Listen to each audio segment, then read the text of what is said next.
Oh, hello there. Fantasy Football Almost Daily is brought to you by Game Blazers, where DFS gaming and collecting come together for a whole new way to play fantasy football. Win your share of $750,000 in guaranteed prizes this season in free to play contests. Set your lineups for week 3 now. If you haven't signed up yet, there's still a bunch and lots and some and more cash to play for. Download and register today for your free starter pack and use the promo code FFAD when you make your first deposit for a match of up to $100 because you can build your ultimate fantasy team at Game Blazers. Fantasy Football Almost Daily also brought to you by Fanball, which we're going to talk a little bit about today. The Week 3 Fanball winners contests are up right now on the Fanball mobile app. That includes a Thursday night contest between the Dolphins and Bills. It's only $1 to play. All you have to do is answer these questions. Who's going to have more fantasy points between Tua and Josh Allen? That seems pretty easy. Who's going to have more fantasy points between Achane or James Cook? That might be a little bit harder. How about Dolphins receivers? Tyreek Waddle or Nick Westbrook-Akine? I'd go Tyreek. And how about Bills receivers? Keon Coleman, Khalil Shakir, or Dalton Kincaid? That one's tougher. Just pick the winners in those 4 groups, and you split the pot with your fellow winners. There's $1 and $5 contests available on the Fanball mobile app right now for week 3. Come pick the winners with us. Use promo code ALMOST for a $20 deposit match for first-time depositors. If you're listening or viewing this podcast on Thursday, I did the Thursday night preview episode yesterday on Fantasy Football Almost Daily, so you can backtrack and listen to that before starting any of your Dolphins or Bills tonight. But we're going to dive into the Sunday slate for week 3 on Fanball. But first, Less Than Jake. From the Sports Hub Games Network, this is Fantasy Football Almost Daily with your host, Matt Harrison.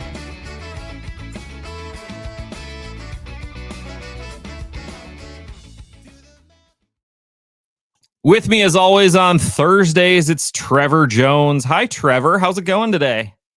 Doing pretty well, Matt. How's 2 weeks of football? You still hanging in there? Well, this didn't go very well last week. My JJ McCarthy guy, but we don't know if that's offensive line related or ankle related or a lot of different things. But we're going to talk a little bit about some of the different quarterbacks that may be starting this week. We're going to preview the week 3 games from a DFS perspective on the show.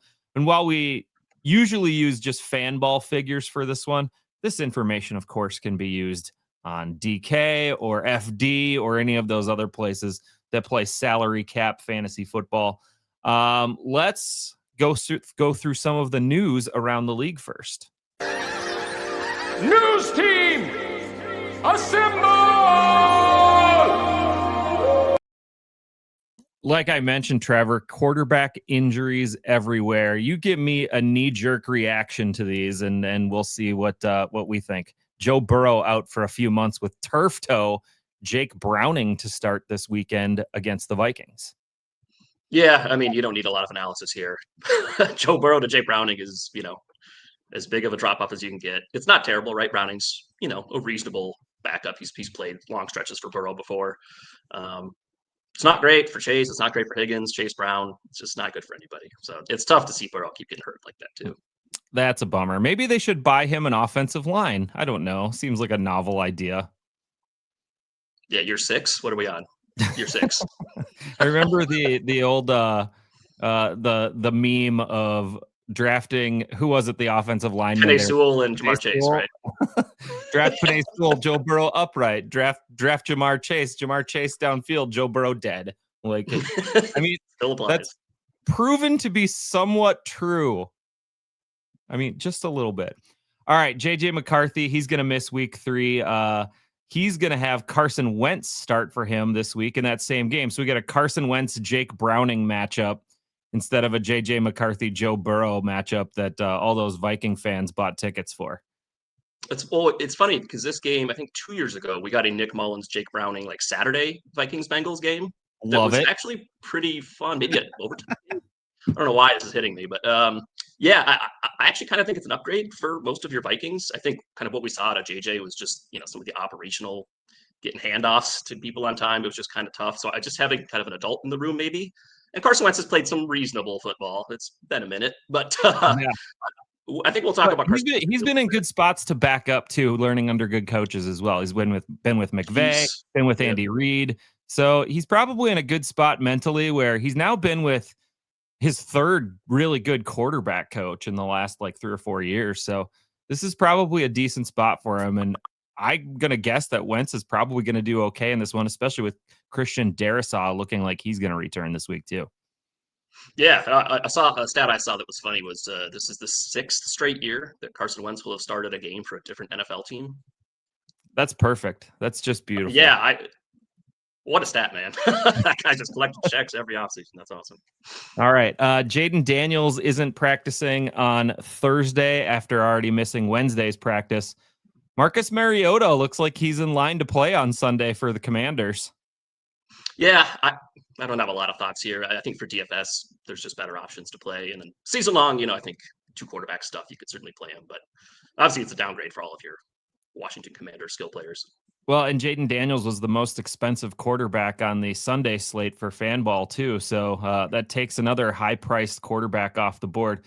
Justin Fields already been ruled out of Sunday's game against the Bucs with a concussion. Tyrod Taylor back in the saddle again. Is he like 35 or something? I mean, he's been, because he was what? Tyrod was Justin Herbert's backup in 2020. Yeah, until he got in the stabbed. lung. Yeah. In the lung. He was starting ahead of Josh Allen in Buffalo, and Josh Allen's been in the league for like 8 or 9 years now. So maybe this is what Justin Fields needed. Was he just needed the Tyrod wisdom to make him a superstar? Tyrod maybe 5 or 6 years ago this would have been interesting, but it's this is kind of a 35-year-old athleticism sapped. I'm not going there. All right, Brock Purdy has a chance to play on Sunday. If not, we get Mac Jones again. Yikes! Yeah. I mean, Mac Jones did okay. He did. Mac Jones had a nice week, but I would probably keep Purdy on the shelf for another week. Yeah, I would too. A couple other injury notes. The Bucs lost right guard Cody Mock to a season-ending knee injury last week, and I don't think Tristan Wirfs is going to be back quite yet. So that's 2/5 of their offensive line. That's pretty good. That's down. I'm a little nervous about Baker Mayfield's prospects until Wirfs gets back. Yeah, and not just that, but with the Wirfs injury, they really reshuffled the entire line, right? They sent first-round pick Grant Barton at center out to left tackle. So it's just like you kind of made 2 spots worse, and now you're missing your right guard. So I agree. I would like to see a week of like, can we keep him upright with, kind of a half backup offensive line. Yeah.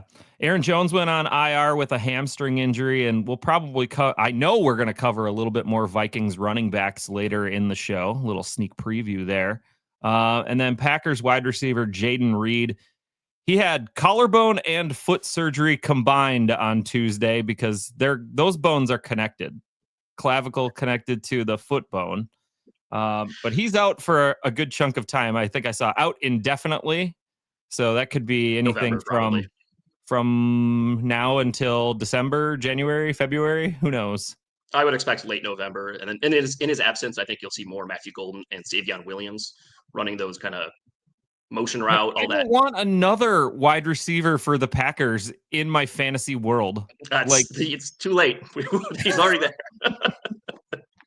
No. Do they still have Mecole Hardman too? No. I don't think so. You're not sure. Well, so they cut him before week 1 to get him off the vested veteran thing, and I don't think they brought him back yet. All right.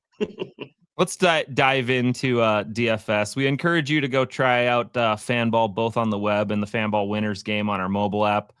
Salary cap games are web only right now, but coming soon. There's a $1 Thursday night Dolphins Bills matchup on the Winners app. Go play that. I highlighted that a little bit at the top of the show. There's also a $1 Sunday Fun Day contest with a ton of superstars and a $5 contest on Winners that highlights some of the better players in the late Sunday games. But let's talk about our favorite DFS plays this week. It's DFS time, Trevor. Let's get into it.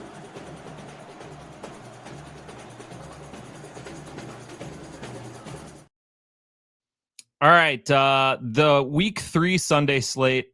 I mean, we kind of alluded to it. It's just missing a ton of quarterbacks this week in a week where they're already kind of thin, but we're missing Josh Allen, Tua, Lamar Jackson, and Jared Goff off the slate because of the Thursday and Monday night games. And this might change the way we set some lineups this week. I think it's going to be kind of an interesting way to build this week. Let's start with a player who will be in close to half of all the lineups you make this week, Trevor. And I'll give you a hint. Mine is a quarterback wide receiver stack. Ooh, okay, I like that. A Yeah. stack for the 50%. Okay, so you said maybe later on we'd be talking about Vikings running backs. How about we just Yeah. start off with some Vikings running backs? I figured he would be in one of your categories here. I left him till later, but go ahead. Yeah, he was initially a little later for me as well, and then I was kind of like, "What am I doing? This is number one with a bullet." So Jordan Mason, obviously, you said Aaron Jones on IR this week. The Vikings' only backup is something called Xavier Scott, a 26-year-old undrafted free agent who's never played. The Vikings running back I'm going to talk about later in the Oh, show. There's all another right. one. He's back again. CJ Ham. Oh, I forgot about that guy. I'll say we'll keep the names hidden for now. That doesn't change my opinion here on Jordan No, Mason. it shouldn't. Jordan Mason's going to get most of the work. Yeah, this is a quality back and a home favorite. Again, we saw him handle work like this, a full workload with CMC hurt last year.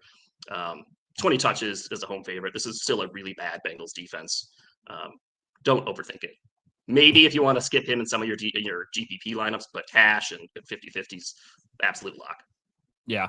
My Batman and Robin in this one is CD Lamb with Dak Prescott. Lamb is 7,800. I'll pair him with Prescott in most cases in my lineups that I build. They face Chicago this week in the Windy City. Lamb saw 13 targets in the opener, 11 last week, had 110 and 112-yard games. So I have reason to believe that's a 111 average there. Hasn't scored yet, but Dak threw for 361 and 2 last week against the Giants. And the quarterback that has faced the Bears defense has won NFC Player of the Week honors in each of the first 2 weeks. And the Bears have seen the second fewest passing attempts against them this year. How does that work? How do you face the second fewest passing attempts and put up 2 quarterbacks as the NFC Player of the Week? But it's because they've given up the most passing touchdowns and the 12th most passing yards. Everything's efficient against the Bears right now. So I kind of like this little Cowboys stack here. Yeah, and the Bears just lost their star corner, Jalen Johnson, for the year. And you said that he's averaging 111 a game. That leaves out the 3 catches he left on the field in week 1 for probably 60 yards. I mean, yeah, he's just an absolute volume monster for sure. Absolutely. All right, a player above 7,000 on Fanball who you would not put in any of your lineups this week, Trevor. Yeah, there actually wasn't a ton of guys to choose from. Like you said, we got a lot of top quarterbacks off the slate or hurt. So I'm going with Ashton Genty at 70. You got mine. That was mine. Ooh, all right, man. Great minds. Hopefully great minds. We came into the season thinking Genty's going to have just a workhorse role, right? Your average top 10 back, top 10 pick back. That's a guy that's getting 18 to 22 a game. Played just 56% of the snaps last week in a game that was reasonably close for most of it. Zamir White and Dylan Laub, I don't know how you pronounce that. Shout out Max Brosmer's college running back. But they only played 30 and 17% of the snaps, or they played 30 and 17% of the snaps, which is a lot for, you drafted a guy number 6 or 7 overall. He needs to be the man. He's losing pass game work to those guys, and I don't want to be the watch the film guy. He doesn't look explosive. He looks a little bit small. He's averaging less than 3 yards a carry.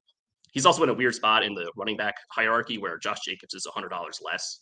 And JT is just $400 more. So he just kind of falls into this pit where I just rather play guys around him. I can't get excited about him right now. I bet the Wizard prices Genty down next week a little bit. The Commanders' defense, by the way, they've only allowed 3.0 yards per carry this season. That's 5th best in the league.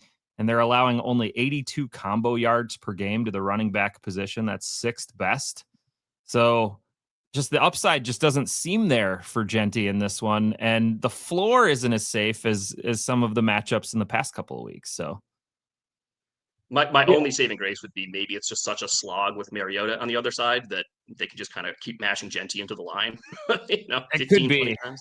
Yeah. But I don't know if there's any upside there. just a super low scoring affair out there this week. So, all right, let's go over to our favorite quarterback plays of the week. I usually get to start this one. I already mentioned Dak Prescott at 6,100, but that's not even that expensive in the scheme of fanball. But I'll go up a little bit, a couple $100. How about Patrick Mahomes at 6,300 going up against the Giants? The Giants defense has been real bad against quarterbacks, allowing 297 yards per game through the first 2 weeks. But what's more, they're allowing 42.5 yards per game to quarterbacks on the ground. You don't think of Patrick Mahomes as a running quarterback. He's averaging 62 yards per game on the ground right now. He's their rushing offense, which is so sad. The Chiefs have absolutely no ground game outside of Mahomes, and the Giants, they pride themselves on a decent pass rush, so it feels like it's going to be a little bit of a Mahomes improv class. The line will break down a little bit. The Giants will get through, and Mahomes will take off for an 11-yard scamper and then a 7-yard run and then 15 yards here and there. And I just think that he'll be able to cobble together enough against this bad Giants defense to put up a good fantasy day. Yeah, what is he on pace for, like 1,000 yards right now? Why not? You know what it reminds me of is the Chiefs will turn it on when we get to the Super Bowl or the AFC Championship game, and that's when Mahomes is more willing to run, take hits, right? And that we're kind of seeing him play like that in Week 3. I don't know. I'm watching the Chiefs. I'm a little scared that they're not what they used to be a little bit. Well, they are 0-2, so yeah, this is definitely not what they used to be. All right, who's your expensive guy? Yeah, so I don't really like the expensive guys this week, and we'll talk as we get to the cheap guys here too about some of those that I like. Justin Herbert is the one guy in that range at 6,500. We think of Jim Harbaugh and Greg Roman as these, throwback run game connoisseurs, but actually the Chargers are number one in the league in pass rate over expectation right now. And actually the gap between them and the Chiefs at 2 is the same gap as the Chiefs to the Panthers at 14th. So they are just airing the ball out. Yikes. He's actually started using his athleticism to pick up some ground yards too. 8 carries or 7 to 9 carries over the last 2 weeks for over 30 yards each. Maybe this is you've seen the Jim Harbaugh beating on Herbert, right? Hitting him with this, punching him, and maybe that stuff's starting to work, right? Be like, hey man, you're good. Go be good. Denver isn't a great matchup, but PS2 Surtain is not 100% right now, and Dan Dimes just hit them for 300 yards last week. Yeah, I don't mind that play. It seems like a scary play going up against Denver, but it's definitely going to be contrarian for sure. My budget pick, I completely whiffed each of these the last 2 weeks. I had Tua in week 1 and JJ McCarthy last week. So I don't know why you'd take my advice on Russell Wilson going up against Patrick Mahomes on Sunday Night Football. But Wilson is just kind of in YOLO, I don't give a F mode right now, it seems. And it's kind of working for him. 450 yards and 3 touchdowns last week in Dallas. Plus, he does add in about 30 yards per game on the ground each game. So I love the deep ball he throws. And I love that they keep targeting Malik Neighbors and Wan'Dale Robinson way down the field. I just hope they get down early enough to the Chiefs and their bad offense, so he's just got to chuck the ball. I fear a low-scoring game, but if this one gets going and the offenses get rolling a little bit, I could see this one being a really fun game to have on Sunday night for the slate. Oh, yeah, it's Sunday night. Yeah. I might skip that one. I would say with Russ, like just Malik's down there somewhere, yeet. It's not a bad strategy, and it yeet. Like you just get some variance, right? He's just throwing the ball 60 yards. I bet someone's catching it, whether it's his team or the other team. So yeah, definitely good for fantasy. So we got a lot of good cheap options, right? With all the quarterback injuries. The one I landed on as my 1A. I'd like to say, by the way, you said you've given out some bad picks in this spot. I gave out Dan Dimes week 1, Mac Jones week 2. So you're killing it. We're on a 2-game win streak. So let's listen to Trevor on the quarterback here. Yeah. So the team that gave up 50 points, we're going to pick the quarterback from that team. So Caleb Williams is at 5,300 in that Bears Cowboys game that you mentioned earlier with Dak and CeeDee. 2 of the worst defenses in the league, maybe the 2 worst. Yeah. It's the only Sunday game with the game total over 50 points. Most of them are 44 or below. In addition to the obvious passing upside, Caleb's got 25 yards rushing in 12 of 19 career starts. So you're getting a little extra on the floor with him too. Obviously, like you said, Dallas just got done being rinsed by the corpse of Russell Wilson. for 450 and 3. And I'd throw 2 other guys out there because I think they're in good spots too. Carson Wentz is 5K. Again, I think that's minimum for QBs. Yeah. Yep. We've seen Josh Dobbs, Mullins, Bether, not Bether, Jaron Hall. He's turned guys into real, fantasy performers. And then Jake Browning as well in that same game. Again, he's going to throw some interceptions, he's going to throw some touchdowns, but he's got Jamar and T, so there's a lot's going to happen there. Yeah, absolutely. All right, let's move on to our favorite running back plays. My expensive pick, I got Jonathan Taylor at 7,500 against Tennessee. He's got the most rushing attempts in the league. He's got the most total yards in the league. And the Titans allowed 157-1 to the Denver combo backs in week 1 and 124-1 to the Rams backfield last week. And Taylor's getting pretty much all of it. Oh, by the way, the last time he faced the Titans, week 16 last year, 218 yards and 3 touchdowns. That's a pretty good day. There's the hockey stick upside. He's the best running back in the league right now at this very point. And 7,500, I think, is an okay price. Yeah, he's been so good, just at every facet. He's excellent right now. I'm going to the most expensive guy on the slate, Bijan Robinson. There we go. Robinson. He's back to Bijan. Did you know that? Yes, they said on Sunday Night Broadcast, Tirico was like, well, we asked him, it was like, so what's your name? And he's like, maybe it's Bijan again. Okay. I'm not really sure. Yeah, I don't know. Just call him whatever you want. Who cares? Yeah, just trying him on. So yeah, I had 2 games last year against the Panthers. He just went nuts. His average was, and this is just on the ground. This doesn't include the 6 catches he had. 21 for 130 and 2. Average. With Atlanta 5.5 point road favorite against this Panthers offense is brutal. I know we're not talking. That's not what this is about. It's really, really bad. The Panthers offense though is just like backdoor cover city though. They just air it out at the end of the games, and that's fine. It's fine for fantasy. Yes. But even some of the Bijan here, and I considered having Tyler Algier as my cheap running back play in this one too. So whatever you're going to say next about Carolina applies for Algier as well. Yeah, I actually have written down Algier doesn't scare me because there's going to be enough volume for both of them. Yeah. So I think 30 rushing attempts in this game is plausible for the combo of these 2 backs. That almost seems like kind of the median. I don't know. Yeah. 30 rushing attempts is a lot in a game. It is. No, it is. I like 30 running back touches in a game is something, but 30 attempts, that's a ton. All right, my budget pick. You talked about Jordan Mason. I think he's going to be very trendy at 4,700. So I went the opposite way. This one's going to be a little interesting. Jaylen Warren, 5,200 against the Patriots. You didn't have Jaylen Warren, did you? I see your smile over there. Maybe I had. We should maybe start comparing those before. Maybe 18 touches last week against Seattle. But what was really impressive was the 4 catches for 86 yards through the air. And you know who sucks at covering pass catching backs? It's the Patriots, who just let Devon Achane go bananas last week. 8 catches, 92 yards, and a score through the air. And that's just through the air.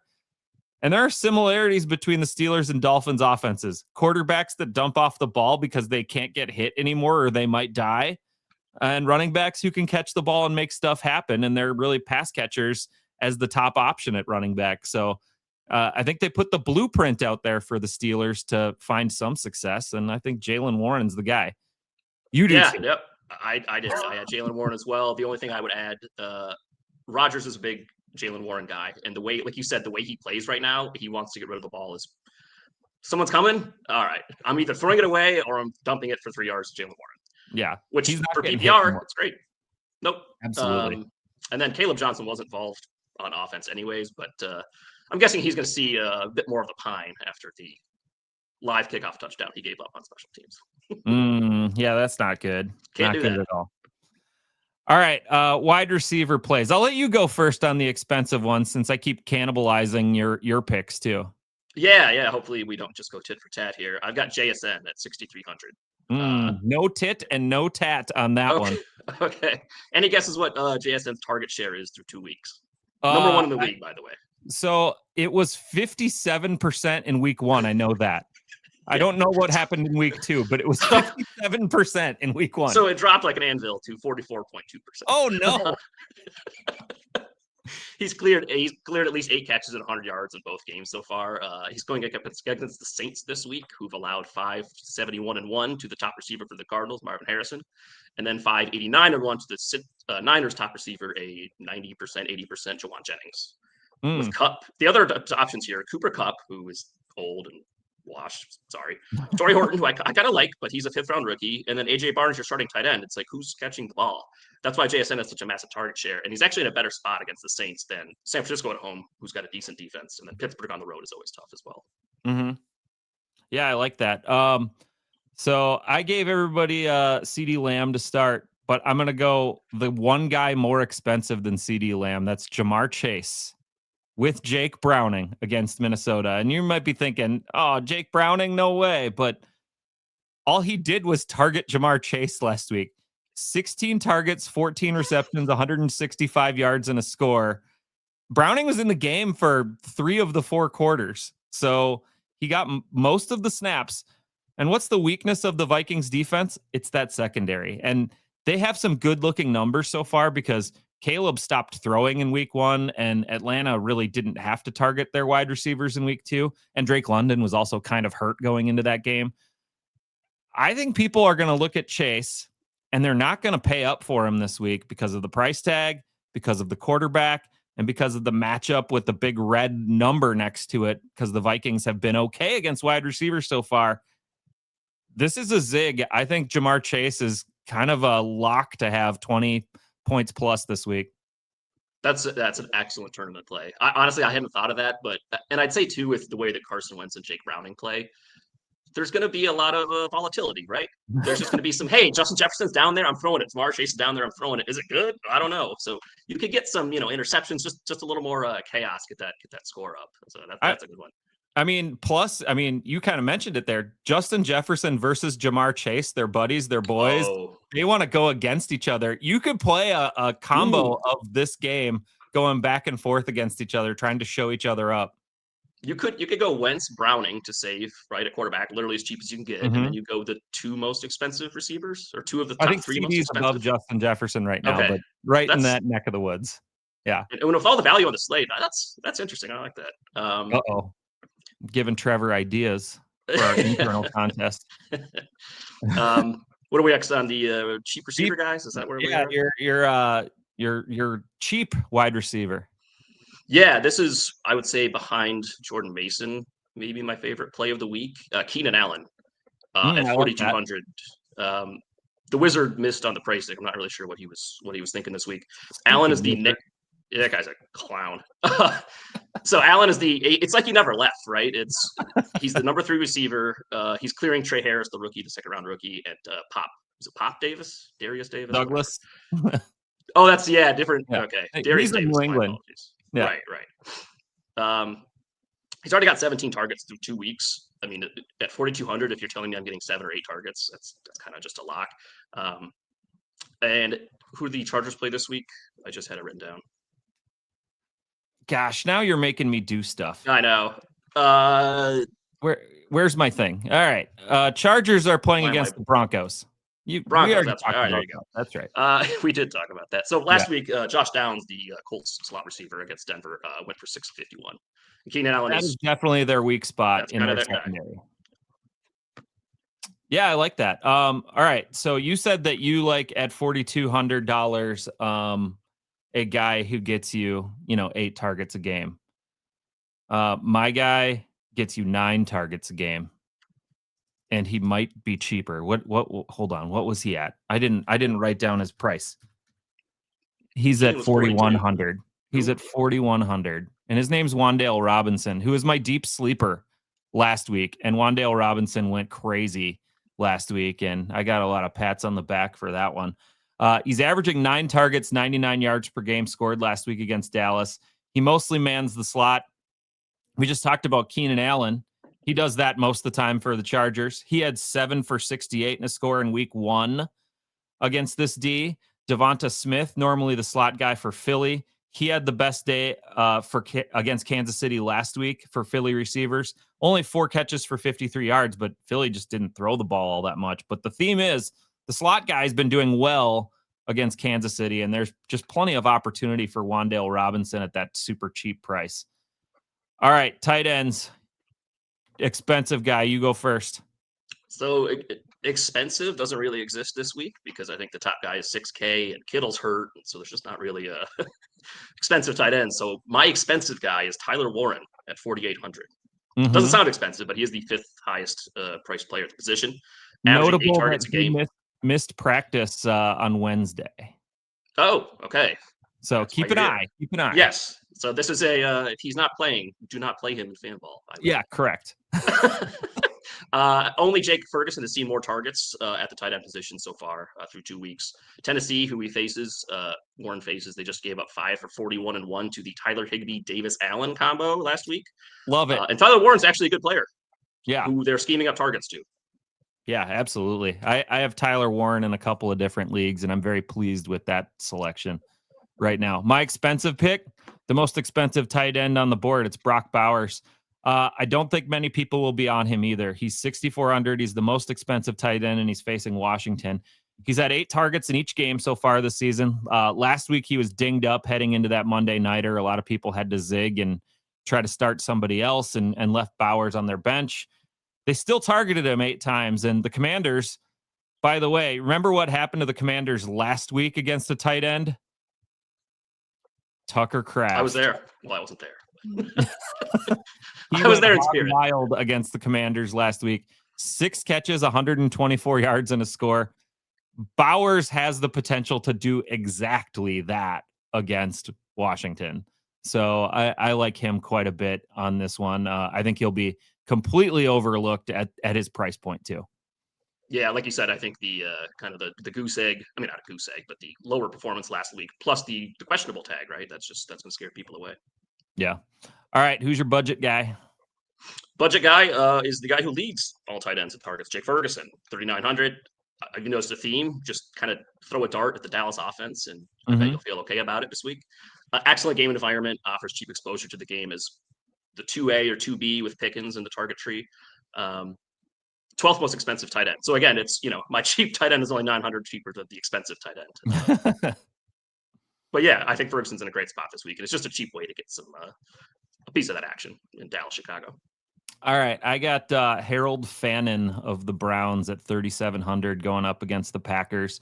I think, Trevor, you would agree with me that the Browns will likely trail in this game. Is that fair to say?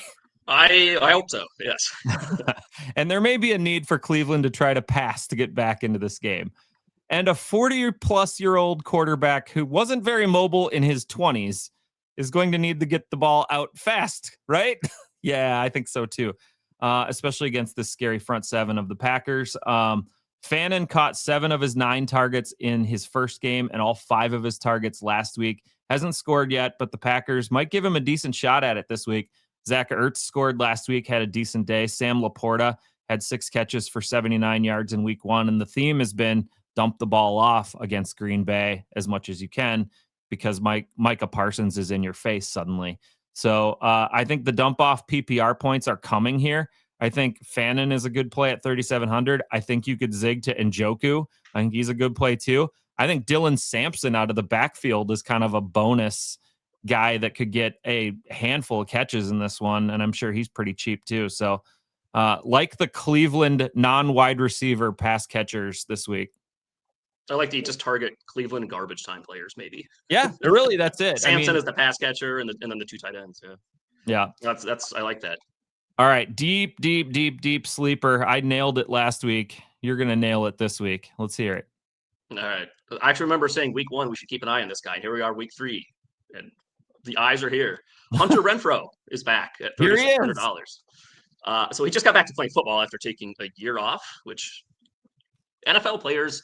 He was backpacking around it's Europe. Over. Is that what he was? Is that really what he was doing? I don't think I don't keep up on Hunter's IG as much as I used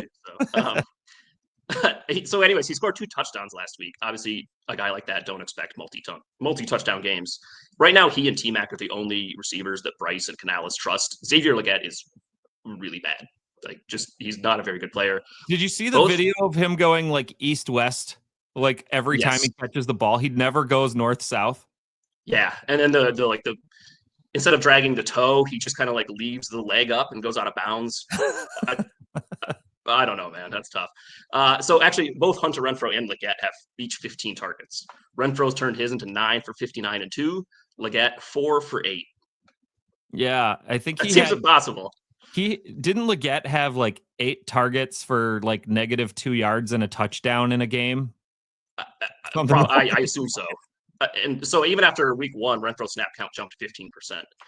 I think they realized that he needs to be on the field if they want to try to like be serious as an NFL. Yeah, and with Jalen Coker out with his injury right now, I think this is the time that you can use Hunter Renfrow. I don't think it's a long-term play, but I do like it in the short term, especially when they're playing catch up in all these games.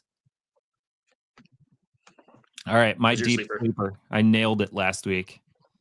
I'm probably not going to nail it this week because he might not even be active because he wasn't on an NFL team last week. It's Cam Akers, who's 3,500 and just signed again with the Vikings. And I don't know why some other team didn't sign him so the Vikings would have traded like a 6th-round pick for him, because they would have immediately. Have they not traded for him twice? Trading for Cam Akers. It's like an annual tradition. It's like hanging up the stockings at Christmas time. Yep.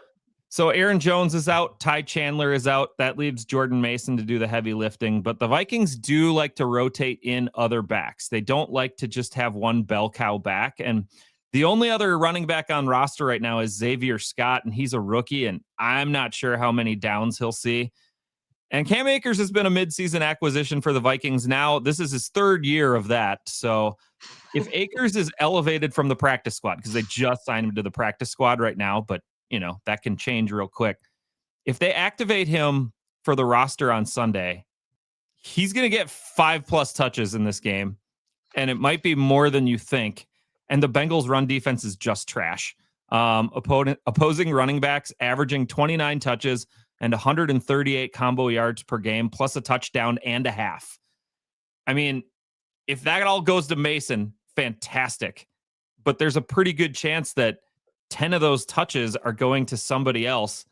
It might be Cam Akers.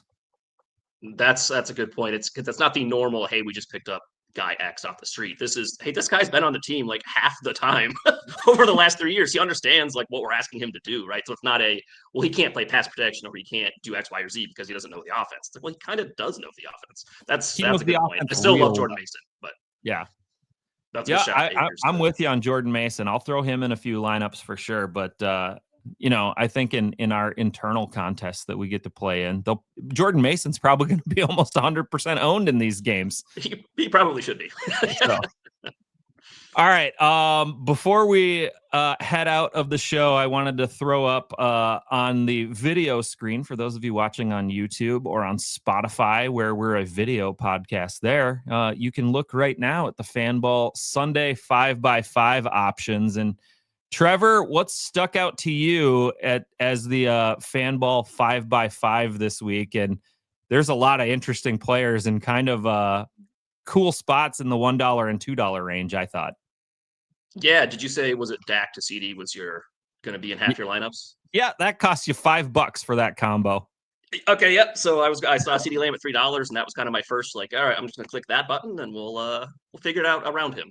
So yeah, I love and then CD Dak at 3. Prescott along with him, and I mean, we got Ladd McConkey, Cortland Sutton, Kenneth Walker, Trey McBride, James Conner as your bargain bin this week. I liked Ladd and McBride. Those were the other two really kind of stuck out to me. Yeah. What do you think of spending up for some of these $5 guys, specifically Rome Odunze, who's scoring the most Fanball points of any wide receiver so far this year, and Malik Neighbors right up there with him? Those guys are in pretty interesting spots, but would you dare to spend up on Malik Neighbors or Rome Neighbors Odunze? I could get to. Rome, it sounds dumb. Like, it seems dumb that he's even priced there, but then you think about how good he's been and how bad this Dallas defense is, and it is like, I don't know, could he not do 80% of what Malik Neighbors did last week against that team? I'd go Neighbors over Odunze, I think. But I think in the Sunday 5x5, Rome Odunze is like 1% owned. That's probably true. And if he So you goes could off, just kind of play the leverage play. Yeah. yeah, if he goes off, you are in a good spot, and you could pair him up with Caleb Williams. It's an expensive spot to go $9 on those two, but you could also pair up CeeDee Lamb and Dak Prescott and pick your poison on a $1 guy, and that's a lineup right there. Yeah. Yeah. Really interesting slate. Yeah, you go all Dallas and Bears. You could, man. That's not the worst.